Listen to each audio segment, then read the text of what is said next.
Alo, Trà Vinh xin chào các bạn. Hôm nay thì mình chia sẻ bánh bò nướng theo kiểu mới nha. Bánh bông xốp mềm và thơm phức luôn á. Bánh bò nướng siêu mini theo cái khuôn bánh bông lan. Đơn giản mà ngon miệng, dễ làm lắm, làm là thành công liền luôn á. Thì bây giờ mời các bạn mình cùng xem nha.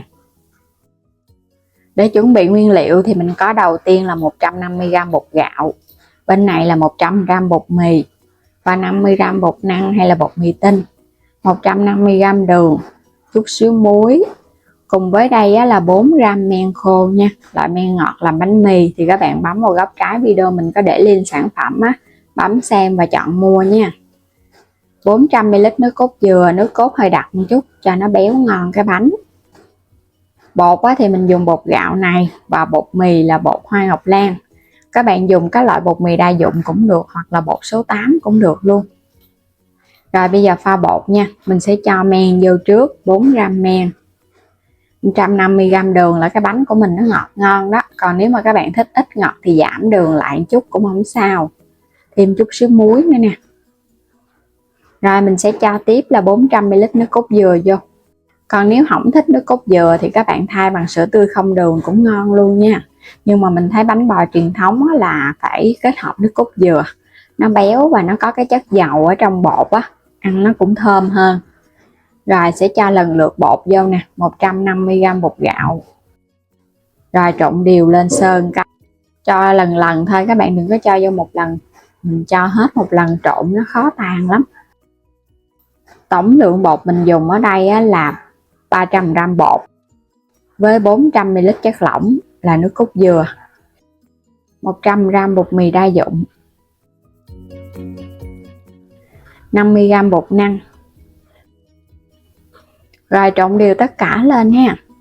Bột mì đa dụng hay là cái bột mì từ 8 cho đến 11 protein nó là nó vừa, chứ các bạn đừng có dùng cái đạm nó cao quá là cái bánh nó không được xốp đâu. Trộn thật là đều cho nó tan ra.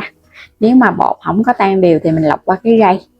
Còn nếu tan đều kỹ thì mình khỏi cần phải lọc. Bột này là mình làm cái bánh xốp cho nên không có cần phải nhồi giống như là bánh bò rễ tre đâu. Mình lọc qua cái rây cho nó nhanh các bạn ơi, nó hơi lợn cợn quá à. Tại vì bánh bò xốp thì bột nó phải hơi đặc sệt á, cho nên nó là mình trộn nó cũng khó tan. Nhưng mà đặc biệt là nó không cần phải động tay vô, không có cần phải nhồi bột cực giống như là bánh bò rễ tre. Chỉ ủ một lần duy nhất thôi mà bánh cực kỳ là xốp ngon luôn. Các bạn sẽ lấy hết nha, đừng có bỏ nha, tại vì ở trong bột này nó có men đó. Nếu mà bỏ là cái phần men nó sẽ không đủ để nở bột của mình đâu. Lấy hết luôn. Trong kênh mình có bán thêm các sản phẩm liên kết đó, thì mời các bạn bấm vào góc trái video xem sản phẩm, lựa chọn mua ủng hộ mình với nha. Bột mình đã làm xong thì mình thấy nó sệt sệt vậy nè, nó đừng có quá lỏng. Rồi bây giờ chỉ việc là các bạn đậy và chờ 1 đến 2 tiếng đồng hồ. Khi mà khói bột nó nở gấp đôi là được à. Đây mình để luôn 2 tiếng nè. Nếu mà trời mát thì các bạn để lâu hơn, còn trời nắng nóng thì mình để nhanh hơn. Men nở này là nó dễ nở lắm, mình không có cần phải chờ thiệt là lâu đâu, mà chờ lâu quá nó cũng bị hôi mùi men nữa đó. Khuấy đều lên cho những cái bong bóng nhỏ nhỏ nó bể thì cái bánh của mình nó mới mịn, nó không có bị rỗ phần bột. Đây là cái khuôn nướng bông lan chống dính nè, các bạn bấm vào góc trái xem sản phẩm nha. Mình sẽ làm nóng cái khuôn trước. Khuôn này là khuôn gang. Khuôn gang mà nó có cái lớp chống dính nên tiện lắm. Quét sơn lớp dầu cho nó bóng cái bánh. Lần đầu tiên thì mình sẽ quét dầu thôi, những lần sau không cần đâu, tại vì trong bánh đã có nước cốt dừa. Mình gót vô từ từ nha. Làm bánh bông lan hay là bánh bò gì mình thấy nướng ra nó cũng ngon. Nó là khuôn chống dính cho nên là dễ tróc nữa.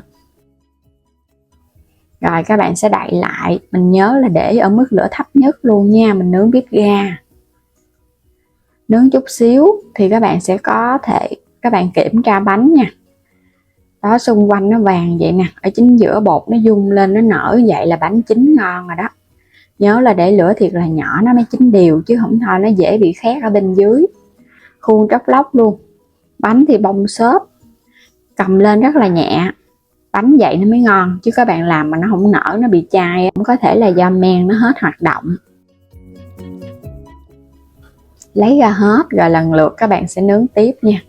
Cứ gót vô nhanh lắm các bạn, mình gót hết đầy khuôn đi, cái mình đậy nắp lại, nướng chút xíu là nó vàng à. Nướng bếp ga hay bếp than gì cũng được hết á. Than á thì các bạn nó đốt than hơi cực một chút, nhưng mà nướng cái nào nó cũng ngon. Còn thích cho bên trên nó vàng á thì các bạn làm nóng cái nắp ở trên á, rồi cái mình hãy đậy lên thì ở cái mặt ở bên trên nó sẽ vàng luôn, giống như bánh bông lan, ngon hơn. Rồi đậy kín lại, hoặc là mình cho lên 2-3 miếng than hồng á. Rồi mình sẽ lấy ra nha.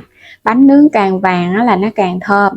Cái khuôn nóng đều rồi cho nên ở cái mặt ở bên dưới nó vàng đều hơn á, cái bánh nhìn nó hấp dẫn hơn. Lấy ra hết luôn. Nướng xong hết rồi nè, nhìn ngon quá chừng ha. Có 300g bột thôi mà ra nguyên một dĩa bánh nhóc luôn, quá chừng nhiều luôn á. Bánh nào mình cầm lên nó cũng bông mềm xốp, thơm phức à.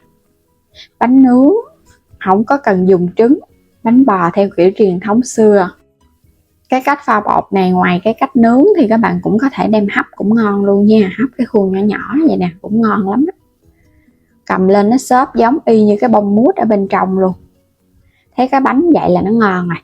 Mình thấy nướng nó sẽ thơm hơn là hấp, nhưng mà các bạn muốn cho nó nhanh thì mình hấp. Cho hết vô mình hấp cũng ngon. Siêu đơn giản luôn, nhìn sơ cứ tưởng là cái bánh bông lan không á, nhưng mà ở bên trên nó sẽ láng và nó trắng hơn bánh bông lan. Cái bề mặt nó láng bóng luôn. Bánh bò xốp thì mình thấy không có khó, quan trọng là các bạn làm cái liều lượng cho chính xác và ủ cho bột nở là mình làm nó ngon à. Còn như bánh bò rễ tre thì nó sẽ hơi khó hơn, mình phải ủ bột đến 2 lần thì bánh nó mới ngon, và phải nhồi thật là nhiều, nó xuất hiện nhiều bong bóng á, thì bột nó mới dậy được. Hai cách làm bánh bò mình cũng chia sẻ nhiều công thức dữ lắm rồi, nếu các bạn có muốn tham khảo thêm thì bấm vào kênh mình nha. Xem bánh bò là mình có chia sẻ nhiều công thức dữ lắm. Ngoài ra thì mình cũng có làm nhiều cái loại bánh dân gian.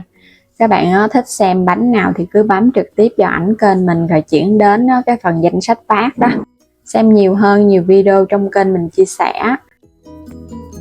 Và bây giờ cảm ơn các bạn đã theo dõi hết video nha. Nếu chưa đăng ký thì bấm đăng ký ủng hộ mình và bấm vào góc trái video xem sản phẩm, hoặc là bấm vào ảnh kênh chuyển đến cửa hàng lựa chọn nhiều sản phẩm trong kênh ủng hộ mình với nha. Xin chào tạm biệt, hẹn gặp lại các bạn ở những video tiếp theo.